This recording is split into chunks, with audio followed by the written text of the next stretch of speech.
Hi hello and welcome to my channel Varsha's diaries. இன்னைக்கு நம்ம சேனலில் ரிக்வஸ்டட் வீடியோ தான் பார்க்க போகிறோம். நம்ம சப்ஸ்கிரைபர் ஒரு சிஸ்டர் ரொம்ப நாளாகவே சாக்லேட் டீ கேக் ரெசிபி கேட்டிருந்தாங்க. கேக் ஜெல் எதுவுமே யூஸ் பண்ணாமல் எப்படி பண்ணுறது அப்படின்னு கேட்டிருந்தாங்க. இன்னைக்கு நம்ம பண்ணியிருக்க இந்த ரெசிபியில் வந்து நம்ம கேக் ஜெல் அப்புறம் பேக்கிங் சோடா பேக்கிங் பவுடர் எதுவுமே ஆட் பண்ணலை. இருந்தாலுமே நமக்கு ரொம்பவே சாஃப்டான வாயில் வச்சுமே நல்லா மெல்ட் ஆகுற மாதிரி டீ கேக் கிடைக்கும். எப்படி பண்ணலான்னு பார்க்கலாமா? ஃபர்ஸ்ட் என்ன திங்ஸ்லாம் வேணும்னு பார்த்துடலாம். நமக்கு வந்து நம்ம இன்றைக்கி மைதா மாவில் தான் பண்ண போகிறோம். ஸோ மைதா மாவு எடுத்துக்கோங்க. அதுக்கப்புறம் நம்ம சாக்லேட் டீ கேக் பண்ணுறதுனால கொக்கோ பவுடர் கண்டிப்பாக தேவை. கொக்கோ பவுடர் வந்து டார்க் கொக்கோ பவுடராக பார்த்து வாங்கிக்கோங்க. அதுக்கப்புறம் நமக்கு கார்ன்ஃப்ளவர் வேணும். கார்ன்ஃப்ளவர் வந்து கம்பல்சரி கிடையாது, உங்கள்கிட்ட இல்லை அப்படின்னா நீங்கள் ஸ்கிப் பண்ணிக்கலாம். அப்புறம் எக் வேணும். மீடியம் சைஸில் இந்த மாதிரி 4 எக் எடுத்துக்கோங்க. அதுக்கப்புறம் ஆயில் வேணும். ஆயில் வந்து கோல்டு வின்னர் எடுத்துக்கோங்க. ரீஃபைண்ட் ஆயில், எந்த ரீஃபைண்ட் ஆயிலெல்லாம் ஒன்றும் இல்லை, ரீஃபைண்ட் ஆயில் எடுத்துக்கோங்க. அப்புறம் சுகர் பவுடர் எடுத்துக்கோங்க. சுகரை வந்து மிக்ஸில் போட்டு நல்லா பவுடர் பண்ணி வச்சுக்கோங்க. அப்புறம் நம்ம எசன்ஸ் இன்றைக்கி ஆட் பண்ண போகிறோம். இதில் வந்து வெனிலா எசன்ஸ் வேணும் நமக்கு.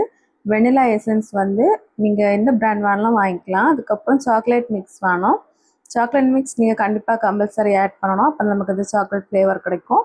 அதுக்கப்புறம் மில்க் எசன்ஸு, இது கம்பல்சரி கிடையாது, உங்கள்கிட்ட இருந்துச்சு அப்படின்னா ஆட் பண்ணிக்கோங்க, இல்லை அப்படின்னா ஸ்கிப் பண்ணிக்கலாம். கேக்குக்கு தேவையான ட்ரை இன்க்ரீடியன்ஸ்லாம் செலிச்சு எடுத்துடலாம். 3/4 கப் வந்து மைதா மாவு எடுத்துக்கோங்க. இந்த மைதா மாவுலேருந்து 1 டேபிள் ஸ்பூன் மாவை வந்து வெளியே எடுத்துக்கோங்க. எடுத்துட்டு அதுக்கு பதில் வந்து கார்ன்ஃப்ளவர் மாவு வந்து 1 டேபிள் ஸ்பூன் ஆட் பண்ணிக்கோங்க.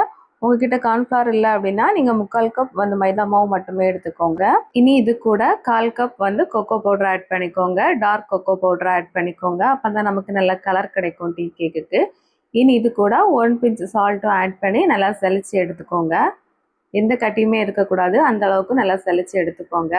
இப்போ கேக்கு தேவையான ட்ரை இன்க்ரீடியன்ஸ்லாம் ரெடி ஆகிட்டு இனி கேக் பேட்டர் ரெடி பண்ண ஸ்டார்ட் பண்ணிடலாம். அதுக்கு எக் ஒயிட்டையும் எக் யோக்கையும் தனித்தனியாக எடுத்துக்கோங்க.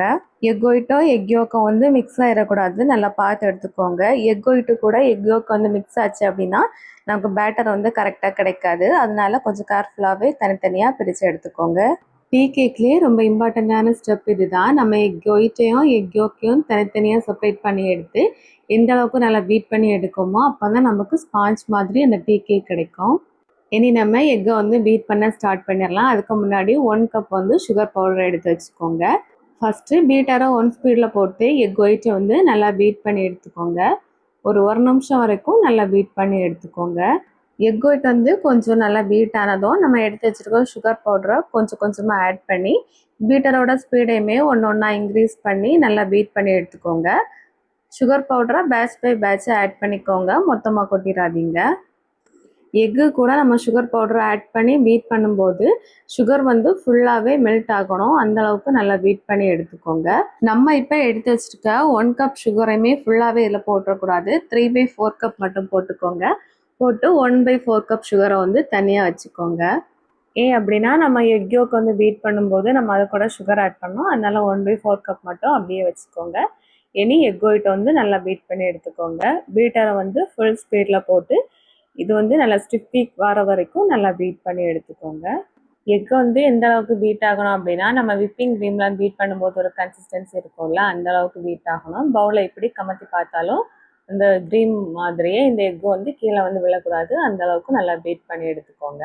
இனி நம்ம பீட் பண்ணி வச்சிருந்த எக் ஒயிட்டை வந்து வேற ஒரு பவுலில் மாற்றி எடுத்துக்கோங்க. ஏன் அப்படின்னா நம்ம இனி இதில் எக் யோக் வந்து பீட் பண்ணணும். எக் ஒயிட்டை வந்து எடுத்து மாற்றி வச்சுட்டு இனி அந்த பவுலில் நம்ம எடுத்து வச்சுருக்க 4 எக்கோட எக் யோக்கை மட்டும் ஆட் பண்ணிக்கோங்க. ஆட் பண்ணிவிட்டு இதில் வந்து எசன்ஸ்லாம் ஆட் பண்ணிக்கோங்க. சாக்லேட் டைகர் மிக்ஸ் எடுத்துக்கோங்க. இது வந்து 1 டீஸ்பூன் அளவுக்கு ஆட் பண்ணிக்கோங்க. நம்ம இன்றைக்கி சாக்லேட் கேக் பண்ணுறதுனால இந்த சாக்லேட் மிக்ஸ் வந்து கண்டிப்பாக நீங்கள் ஆட் பண்ணிக்கோங்க. இனி இது கூட 1/2 டீஸ்பூன் வந்து வெனிலா எசன்ஸ் ஆட் பண்ணிக்கோங்க. வெனிலா எசன்ஸ் வந்து கம்பல்சரி ஆட் பண்ணிக்கோங்க, எக் ஸ்மெல் தெரியாமல் இருக்கிறதுக்காக தான் ஆட் பண்ணுறோம். அதுக்கப்புறம் 1/4 டீஸ்பூன் வந்து மில்க் எசன்ஸ் ஆட் பண்ணணும். இது நீங்கள் உங்ககிட்ட இல்லை அப்படின்னா ஸ்கிப் பண்ணிக்கலாம். உங்ககிட்ட பட்டர் எசன்ஸ் இருந்தால் கூட நீங்கள் இதுக்கு பதில் ஆட் பண்ணிக்கலாம். இனி இதை நல்லா பீட் பண்ணி எடுத்துக்கோங்க. பீட்டரை வந்து ஃபர்ஸ்ட் ஸ்பீடில் போட்டு 1 நிமிஷம் வரைக்கும் நல்லா பீட் பண்ணி எடுத்துக்கோங்க. 1 நிமிஷத்துக்கு அப்புறம் பார்த்தீங்க அப்படின்னா கலர் வந்து இந்த மாதிரி சேஞ்ச் ஆகிருக்கும். இதுக்கப்புறம் நீங்கள் வந்து சுகர் பவுடரை கொஞ்சம் கொஞ்சமாக ஆட் பண்ணி ஸ்பீடையுமே ஒன்றா இன்க்ரீஸ் பண்ணி நல்லா பீட் பண்ணி எடுத்துக்கோங்க. சுகர் பவுடர் வந்து நல்லா மெல்ட் ஆகணும் அந்த எக் யோக் கூட, அந்த அளவுக்கு நல்லா பீட் பண்ணி எடுத்துக்கோங்க. எடுத்து வச்சுருக்க எல்லா சுகரையுமே எக்கு கூட ஆட் பண்ணதுக்கப்புறம் பீட்டரையும் ஃபுல் ஸ்பீடில் மாற்றிக்கோங்க. மாற்றிட்டு நல்லா பீட் பண்ணி எடுத்துக்கோங்க. ஒரு 3 நிமிஷம் நல்லா பீட் பண்ணி எடுத்துக்கோங்க. இந்த கலர் வந்து இந்த அளவுக்கு சேஞ்ச் ஆகும், உங்களுக்கு பார்த்தாலே தெரியும். நம்ம இதில் ஆட் பண்ண சுகர் வந்து ஃபுல்லாக மெல்ட் ஆகணும். அதுக்கப்புறம் பேட்டர் வந்து இந்த மாதிரி நீங்கள் தூக்கி விடும்போது லைட்டாக மடிஞ்சு விடணும். அந்த அளவுக்கு நல்லா பீட் பண்ணி எடுத்துக்கோங்க. இனி இதை ஒரு ஸ்பேட்ல வச்சு நல்லா மிக்ஸ் பண்ணி விட்டுக்கோங்க. நல்லா மிக்ஸ் பண்ணி விட்டுட்டு இது கூட 1/4 கப் வந்து மில்க் ஆட் பண்ணிக்கோங்க. மில்க் வந்து ரொம்ப ஹீட்டாகவும் இருக்கக்கூடாது, நல்லா சூடு இல்லாமல் இருக்கக்கூடாது, லைட்டாக ஒரு வெதுவெதுப்பான சூட்டில் இருக்கணும். அந்த அளவுக்கு நீங்கள் மில்கை வந்து காய்ச்சி எடுத்துக்கோங்க. இதில் 1/4 கப் மில்க் ஆட் பண்ணி 1 ஸ்பீடில் போட்டு ஒரு 30 செகண்ட்ஸ் வந்து நல்லா பீட் பண்ணி எடுத்துக்கோங்க. இனி இதில் 1/4 கப் வந்து ஆயில் ஆட் பண்ணிக்கோங்க. ஆயில் ஆட் பண்ணப்புறம் அப்படி தான் நீங்கள் ஓவர் ஸ்பீடில் பீட் பண்ணிடக்கூடாது. 1 ஸ்பீடில் போட்டு 30 செகண்ட்லேருந்து 1 நிமிஷம் வரைக்கும் பீட் பண்ணி எடுத்துக்கலாம். ஆயிலும் மில்க்கும் அப்புறம் அந்த எக்குமே நல்லா மிக்ஸ் ஆகணும். அந்த அளவுக்கு நல்லா பீட் பண்ணி எடுத்தால் போதும். இனி இது கூட ட்ரை இன்க்ரீடியன்ஸ்லாம் ஆட் பண்ணிடலாம். கொஞ்சம் கொஞ்சமாக பேட்ச் பை பேட்சாக ஆட் பண்ணிக்கோங்க. ஆட் பண்ணிவிட்டு இந்த மாதிரி விஸ்க் வச்சு நான் மிக்ஸ் பண்ணுற மாதிரி மிக்ஸ் பண்ணி விட்டுக்கோங்க. ஓவர் மிக்ஸ் பண்ணிடாதீங்க, மெதுவாக நல்லா மிக்ஸ் பண்ணி விட்டுக்கோங்க. ட்ரை இன்க்ரீடியன்ஸ் வந்து எல்லாமே நம்ம ஆட் பண்ணதுக்கப்புறம் பேட்டர் வந்து இந்த மாதிரி கன்சிஸ்டன்சியில் தான் இருக்கும். இந்த அளவுக்கு நல்லா மிக்ஸ் பண்ணி எடுத்துகிட்டு நம்ம ஃபஸ்ட்டு பீட் பண்ணி வச்சுருந்தோம்ல எக் ஒயிட்டு, அதை வந்து இதில் கொஞ்சம் கொஞ்சமாக ஆட் பண்ணிக்கோங்க. ஆட் பண்ணி இந்த மாதிரி கட் அண்ட் ஃபோல்டு மெத்தடில் நல்லா மிக்ஸ் பண்ணி எடுத்துக்கோங்க. ஓவர் மிக்ஸ் பண்ணிடாதீங்க. ஓவர் மிக்ஸ் பண்ணிங்க அப்படின்னா நமக்கு கேக்கு வந்து ஹைட்டாகவும் கிடைக்காது, நல்லா ஸ்பாஞ்சாகவும் கிடைக்காது. அதனால பார்த்து நல்லா மிக்ஸ் பண்ணி எடுத்துக்கோங்க. நான் வீடியோவில் உங்களுக்கு காமிக்கிறதுக்காக ஃபாஸ்ட்டில் போட்டு காமிக்கிறேன். நீங்கள் இந்த அளவுக்கு ஃபாஸ்ட்டாக மிக்ஸ் பண்ணாதீங்க. நான் ஃபஸ்ட்டு மிக்ஸ் பண்ண மாதிரி நல்லா பொறுமையாக மிக்ஸ் பண்ணி எடுத்துக்கோங்க. கேக்கோட பேட்டர் வந்து இந்த கன்சிஸ்டன்சியில் இருக்கணும். நீங்கள் இப்படி தூக்கி விட்டீங்க அப்படின்னா அது மடிஞ்சு விடணும். இந்த அளவுக்கு இருக்கிற மாதிரி பார்த்துக்கோங்க.